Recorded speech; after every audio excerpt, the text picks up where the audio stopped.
राम का भक्त महावीर के उपासक को विधर्मी कैसे कह सकते हैं? सूरज को प्रमाण देने की जरूरत नहीं होती। सूरज का तेज प्रकाश, उसकी किरणें उसका प्रमाण देती है।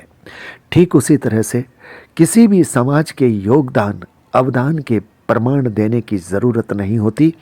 राष्ट्र के विकास में उसके निशान उसका प्रमाण देते हैं। नमस्कार। जगत गुरु रामभद्राचार्य जी के एक विवादित बयान, जिसमें उन्होंने जैन समाज की तुलना विधर्मी से की, उस पर कुछ सवाल, कुछ जिज्ञासा बड़ी विनम्रता के साथ निवेदन करना चाहता हूं। नमस्कार, मैं संजय सनम, डिजिटल फर्स्ट न्यूज़ में आप सबका सादर अभिवादन। दोस्तों, कई बार हमारी जीभ फिसल जाती है और हम जो कुछ कहना नहीं चाहते वो मुंह से निकल जाता है, लेकिन वहां पर चूंकि मानसिकता नहीं होती वो कहने की, इसलिए वो भूल पकड़ में भी आती है, स्वीकार भी किया जाता है और सुधार भी किया जाता है और बात खत्म हो जाती है। पर कई बार जब जीभ नहीं फिसलती, आपकी सोच फिसलती है, तो आप ऐसी गलतियां कर जाते हैं जिसकी अपेक्षा आपसे विचारशील वर्ग, सामान्य वर्ग, जो बहुत अधिक बातों को नहीं समझता, सामान्य रूप से समझता है, वो भी आपसे ऐसी अपेक्षा नहीं करता। जगत गुरु रामभद्राचार्य जी का व्यक्तित्व, कृतित्व, उनका ज्ञान, उनकी आराधना और इस ज्ञान आराधना की वजह से जो उनका एक विशाल व्यक्तित्व बनता है कि राम मंदिर के निर्माण में जब कानूनी अड़चनें आती है, कुछ ऐसी साखी, ऐसी गवाही में भी उनकी महती भूमिका रहती है। हम इस बात को भूल तो नहीं सकते, लेकिन जिस व्यक्ति का ज्ञान इतना बड़ा, उस व्यक्ति की सोच भी तो बड़ी होनी चाहिए। वहां पर संकीर्णता क्यों आती है? और यही जगत गुरु रामभद्राचार्य जी जब मोदी जी के सामने बैठते हैं, उस वक्त वो जो भारत शब्द का विवेचन करते हैं तो उनमें 3 भारत की बात करते हैं, और जिनमें एक भारत जैन धर्म के प्रथम तीर्थंकर ऋषभ पुत्र, ये स्वयं जगत गुरु रामभद्राचार्य जी कहते हैं। तो जब आप ये मानते हैं कि जैन समाज, जैन धर्म के प्रथम तीर्थंकर ऋषभ देव के चक्रवर्ती ज्येष्ठ पुत्र भरत के नाम से भारत का नाम पड़ा है, उसके बाद में भी आप उस समाज को विधर्मी शब्द का अलंकार दे देते हैं। सवाल उठता है कि आप मोदी जी के साथ जब बैठते हैं तो भारत की रचना में आपको इसी जैन समाज, जैन धर्म के प्रथम तीर्थंकर ऋषभ देव के सुपुत्र ज्येष्ठ पुत्र भरत का नाम याद रहता है, लेकिन जब आप अरुण पंडित जी के पॉडकास्ट में बैठते हैं तब आपको यही जैन समाज विधर्मी लगता है। आखिर क्यों? आज के इस वीडियो में मैं यह स्थापित करने नहीं आया हूं कि जैन समाज विधर्मी नहीं है। मुझे ये स्थापित करने की आवश्यकता नहीं है और नहीं प्रमाण देने की आवश्यकता है, क्योंकि इस देश की प्रगति के सोपान में, आयाम में हर स्थान पर जिस समाज के हस्ताक्षर हैं, जिस समाज की छाप है, उस समाज को इस देश का होने के प्रमाण देने की जरूरत नहीं है। लेकिन दुख इस बात का है कि इस तरह की बात किसी सामान्य व्यक्ति ने नहीं की, ज्ञानी मानी व्यक्ति ने की है। इसलिए यह कहीं ना कहीं सवाल के रूप में, दर्द के रूप में, आक्रोश के रूप में बात निकलनी स्वाभाविक है। मैं जैन समाज के अवदानों की बात विशेष नहीं करूंगा, समृद्धि की बात, सेवा की बात नहीं करूंगा। लेकिन मैं जगत गुरु जी से यह जरूर पूछना चाहूंगा, 2019 पाकिस्तान के एयरक्राफ्ट को खदेड़ने में जो सुरवीर निकला था और जिसने पाकिस्तान के एयरक्राफ्ट को खदेड़ा, लेकिन दुर्भाग्य से उसका प्लेन क्रैश हो गया और वो पाकिस्तान अधिकृत जमीन पे गिर गया।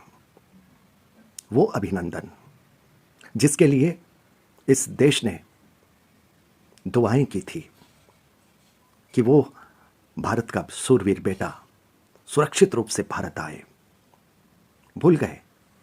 वो अभिनंदन इसी जैन समाज का बेटा था। और जब वो अभिनंदन भारत सरकार की शानदार कूटनीतिक रणनीति के तहत सम्मान सहित वापस अपनी छाती चौड़ी करते हुए आया, तो इस देश के 130 करोड़ लोगों की छाती भी चौड़ी हुई और सर आसमान की तरफ तन गया गर्व से। जगत गुरु जी, इस देश के हर समाज का इस देश को बनाने में योगदान है और उसके लिए मैं तो हर समाज का सम्मान करता हूं।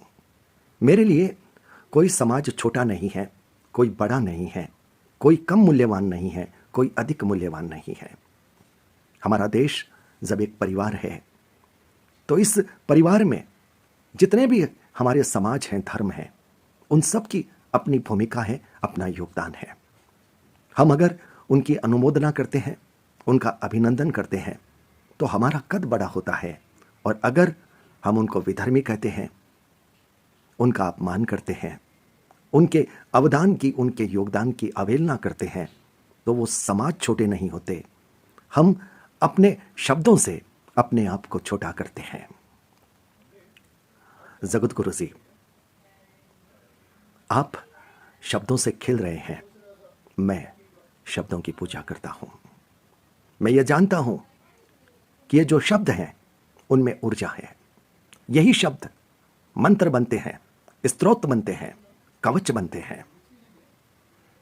तो इन शब्दों की ऊर्जाएं जब एक साथ होकर के टकराती है तो साहब वो चमत्कार करती है जिसकी हम कल्पना नहीं कर सकते। यही शब्द जब मीठे भाव, मीठे एहसास के साथ होते हैं तो दिल में उतरते हैं, और यही शब्द जब तंज कसते हुए होते हैं, कड़वी भाषा के साथ होते हैं, किसी का अनादर करने की मनसा के साथ होते हैं, तो फिर वो व्यक्ति दिल से उतरता है। फर्क इतना ही है, हम दिल में उतरना चाहते हैं, दिलों से उतरना नहीं चाहते। आपने अगर ऐसा ठान लिया है तो यह आपकी इच्छा, यह आपकी स्वतंत्रता है। लेकिन हमारे देश का संविधान किसी की मान मर्यादा को आहत करने की स्वतंत्रता नहीं देता।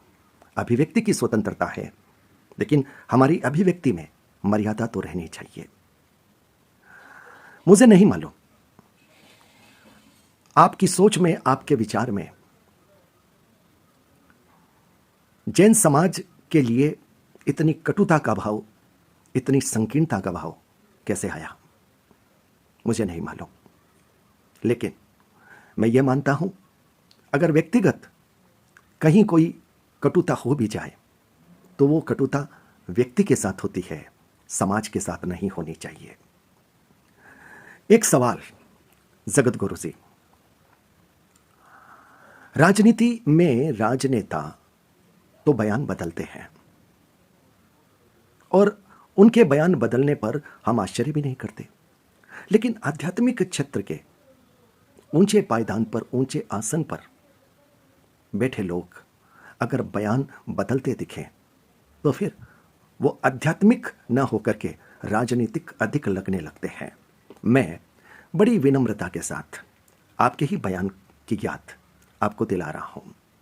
जब आप मोदी जी के साथ बैठे होते हैं तब आप बड़ी बुलंद आवाज में कहते हैं, मोदी जी, एक तरफ भगवान राम हो, दूसरी तरफ भारत माता हो, तो मैं सबसे पहले भारत माता को प्रणाम करूंगा। ये आपने कहा था। मोदी जी ने भी हाथ जोड़ लिया। आपकी राष्ट्रीयता, राष्ट्र के प्रति आपकी भावना।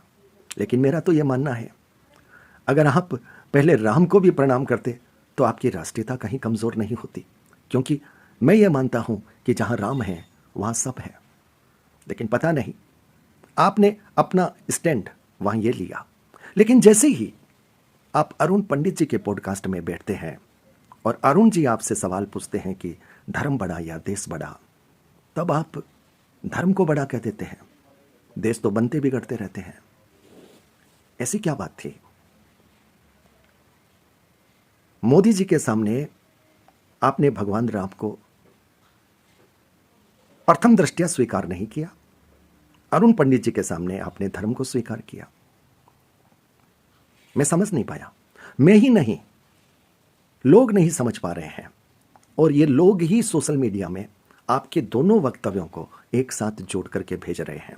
मैं भी अपने इस वीडियो में उस क्लिप को लगा रहा हूं, लेकिन उसमें आवाज आपकी बहुत साफ नहीं आ रही। इसलिए मैं डिस्क्रिप्शन में उसकी लिंक भी लगा रहा हूं, क्योंकि लिंक पर जाने से हमारे दर्शक उसको सही रूप से सुन सकेंगे और मैं जो कह रहा हूं उसकी सत्यता को भी परख सकेंगे। एक और बात, अब तक हमने हमारे आध्यात्मिक पुरुषों के लिए, आध्यात्मिक संत आचार्यों के लिए, ऋषि परंपरा में हमने जो भी जाना वो ये जाना कि जब भी राजा, पहले जमाने के राजा हुआ करते थे, आज के जमाने के प्रधानमंत्री, राष्ट्रपति, राज्यपाल, मंत्री, मुख्यमंत्री ये हुआ करते हैं। उस वक्त ये हुआ करता था कि जब भी राजा अपने गुरु ऋषि की कुटिया में जाता था तो ऋषि राजा को अपना मित्र नहीं कहते थे, वो अपना शिष्य कहते थे। पता नहीं क्यों मोदी जी के सामने आप मोदी जी को मित्र कह रहे हैं। क्या मोदी जी का आभा मंडल, आपके आभा मंडल, आपके ओरा से इतना बड़ा हो गया कि आपको मोदी जी को शिष्य कहने में संकोच लगने लग गया?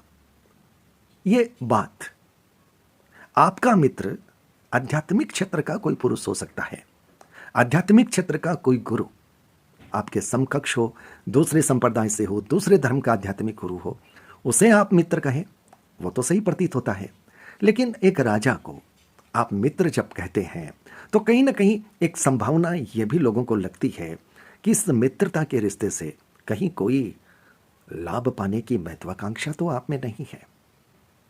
संभावना है, लोग भी अपनी संभावना व्यक्त कर रहे हैं।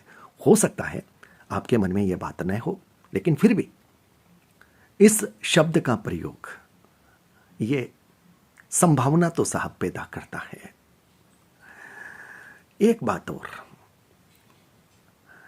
जैन समाज की बड़ी प्रतिक्रिया आपकी इस बयान के विरोध में नहीं आई है।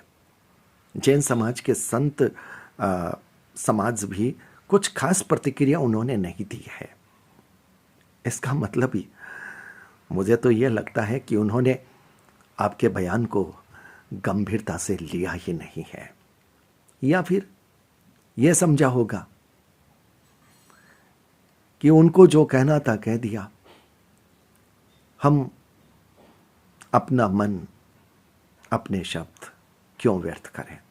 क्योंकि जैन समाज अहिंसा की रीति नीति पर चलता है, और अहिंसा का अर्थ सिर्फ वो मार गाड़ वाली हिंसा नहीं होती, उससे बचना नहीं होता।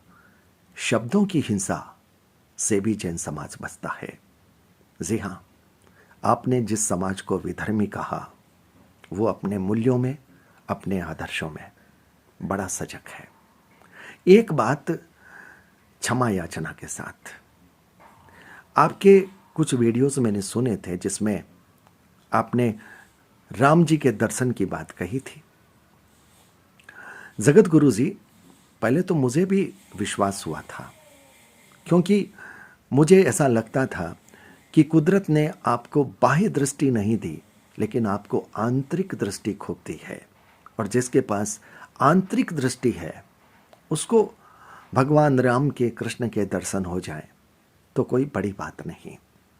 लेकिन अब मुझे ऐसा लगता है, बड़ी विनम्रता से कह रहा हूं, माफी चाहते हुए कह रहा हूं, जगत गुरु जी, आपकी आध्यात्मिक यात्रा सिर्फ बाह्य जगत की ही है, आंतरिक जगत में आप अभी आए नहीं हैं।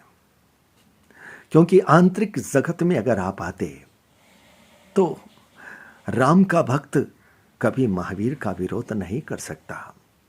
राम के भक्त को महावीर के उपासक कभी विधर्म में नहीं लग सकते। और अब चलते चलते विनम्रता के साथ, क्षमा याचना के साथ, जो मेरा मन कहता है, आप राम के भक्त हैं, मैं भी दम भरता हूं, गर्व करता हूं कि मैं चामुंडा का बेटा हूं। मैं उसकी शरण में रहता हूं, उसके चरणों में रहता हूं। यही तो जैन संस्कृति और सनातन संस्कृति की खूबसूरती है। जैन संस्कृति में अरिहंत परमात्मा, लेकिन जैन संस्कृति के उपासक अरिहंत परमात्मा को तो प्रणाम करते ही हैं, लेकिन सनातन संस्कृति के निशान भी साथ रखते हैं। आप राम जी के भक्त हैं और मुझे भी अपनी मां चामुंडा पर गर्व है। मैं जो कुछ भी कह रहा हूं, मेरा हर एक शब्द, ये मेरी औकात नहीं है कि मैं कह दूं। ये उसकी कृपा है, वो कहलवा रही है, उसकी शक्ति है, तब मैं कह पा रहा हूं। और वो बात अब ये है, जगत गुरु जी, कि जो महावीर का विरोध करता है उसको भगवान राम के दर्शन साक्षात तो क्या, स्वप्न में भी नहीं हो सकते हैं। मुझे लगता है कि आपको कहीं मति भ्रम हुआ होगा। एक बात और, आपके ज्ञान, आपके अध्ययन और आपने भगवान राम के मंदिर के लिए जो कानूनी कार्रवाई में जो आपकी भूमिका है, उसको मैं साष्टांग प्रणाम करता हूं। पर मुझे ऐसा लगता है आप आत्ममुग्धता के शिकार हो रहे हैं। अहम आपके ज्ञान पर हावी होने लगा है और शायद इसलिए आपकी जुबान से वे शब्द निकल रहे हैं जो नहीं निकलने चाहिए। क्योंकि संत, महात्मा, धर्मगुरु समाजों को जोड़ते हैं, तोड़ते नहीं। और आप तो दो ऐसी संस्कृतियों को जो एक दूसरे की रीति नीति में रची रमी बसी हुई है, आपने तो उसको तोड़ने की कोशिश कर ली। आपके बारे में तो यह भी कहा जाता है कि हिंदू संस्कृति की जो जातिगत व्यवस्था है, उसमें भी आपके बयान कई बार इसी सनातन संस्कृति को चोटिल करते हैं। एक बात और, आपने जिस समाज को विधर्मी कहा, आपके सुशिष्य पंडित धीरेन्द्र कृष्ण शास्त्री जैन समाज के संतों की सन्निधि में उनका आशीर्वाद लेने के लिए जाते हैं और जैन समाज के संत आपके सुशिष्य का सम्मान भी करते हैं, स्नेह भी देते हैं। और जब पंडित धीरेन्द्र कृष्ण शास्त्री पर महाराष्ट्र में जब सबसे पहला विवाद हुआ था उनकी कथा के समय, तो एक जैन संत ने सबसे पहले आगे आकर के पंडित धीरेन्द्र कृष्ण शास्त्री का समर्थन किया था। यह है सनातन संस्कृति और जैन संस्कृति का अपनत्व, ममत्व। आप नहीं समझ पाए, इसका मतलब यह नहीं कि सनातनी नहीं समझ रहे हैं या जैनी नहीं समझ रहे हैं, पर हाँ, दुख हो रहा है। आप जैसे मनीषी की जुबान से ये शब्द शोभा नहीं देते, और अगर कहीं किसी भी वजह से ये शब्द निकल गए, सुधार हो जाता तो अच्छा लगता। मैं फिर आज आपसे ये निवेदन करूंगा कि आप जैन समाज से माफी मांगिए, अपने शब्द वापस लीजिए, क्योंकि आपके शब्दों ने आघात किया है दिल पर। आपके शब्दों से जैन समाज की निष्ठा, जैन समाज के अवदान, योगदान पर प्रश्न खड़ा नहीं हो सकता, लेकिन लोगों के दिलों में एक आघात तो होता है। न जाने कितने लोगों की श्रद्धा के आसमान से आप श्री का नाम नीचे उतर गया है। महसूस कीजिएगा और आपको उचित लगे, क्योंकि ये आपकी स्वतंत्रता है। आपको उचित लगे, आपको आपकी जिम्मेदारी का एहसास लगे कि मुझे एक संत होने के नाते, जगत गुरु होने के नाते किसी भी समाज के भावना को ठेस पहुंचाने का अधिकार नहीं है। अगर आपको महसूस हो, आप कर सकें तो कीजिएगा। वैसे आपके शब्दों से जैन समाज का योगदान, अवदान, इस राष्ट्र पर जैन समाज के निशान वो कहीं धूमिल नहीं होंगे, कहीं कम नहीं होंगे।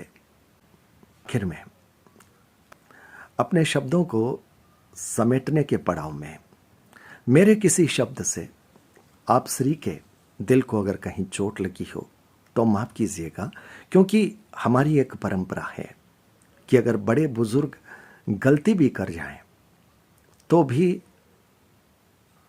छोटों को बड़े संयम के साथ अपनी बात कहनी चाहिए।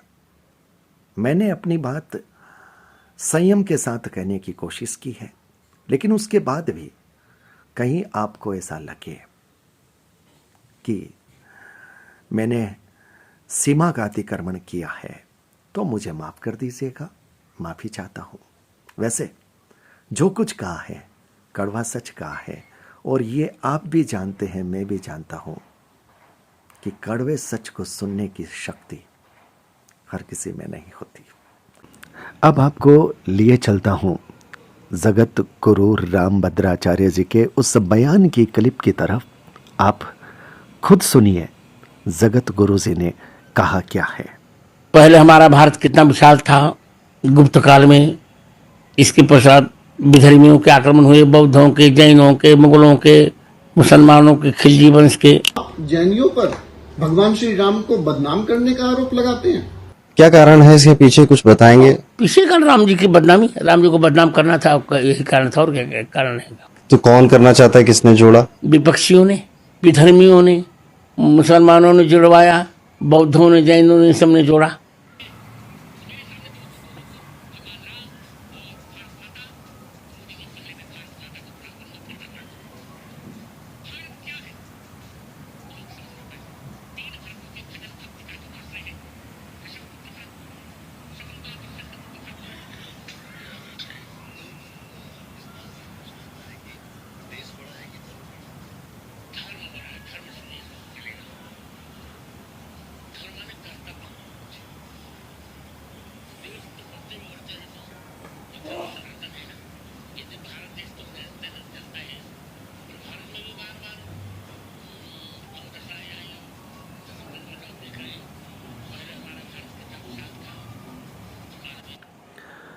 तो आपने सुना जगत गुरु जी का बयान। आखिर की क्लिप में वॉल्यूम आवाज़ नहीं आ रही थी, ये मैं डिस्क्रिप्शन बॉक्स में इसकी लिंक दे दूंगा, आप सुनिएगा कि जगत गुरु जी ने जब मोदी जी के साथ बैठे थे तब क्या कहा था, और जब अरुण पंडित जी के साथ पॉडकास्ट में बैठे थे तब क्या कहा था। सोशल मीडिया के तमाम प्लेटफॉर्म से जो ये क्लिप्स आई है, मैं उन सब का तहे दिल से आभार ज्ञापित करता हूँ। और अपनी वाणी को विराम देने से पहले कबीर साहब का एक दोहा जो कि वाणी पर है, आप भी शायद समझ गए होंगे कि वाणी ऐसी बोलिए मन का आपा खोए, ओरण को शीतल करे आप हूं शीतल होए। जगत गुरु रामभद्राचार्य जी के स्वस्थ रहने की, शतायु होने की मंगल कामना करता हूं, लेकिन ये याचना करता हूं कि वाणी में मिठास रहे, वाणी में सद्भाव रहे, वाणी मिलन का कारक बने, वाणी तोड़ने का कारक न बने। इन्हीं शुभ भावनाओं के साथ, याचना के साथ आप सबका तहे दिल से आभार। आप अपने विचार कमेंट बॉक्स में ज़रूर लिखिएगा। बहुत बहुत आभार। जय श्री राम, जय श्री महावीर, जय माँ भगवती, जय हिंद, जय भारत और जय सर्व समाज। आभार, नमस्कार।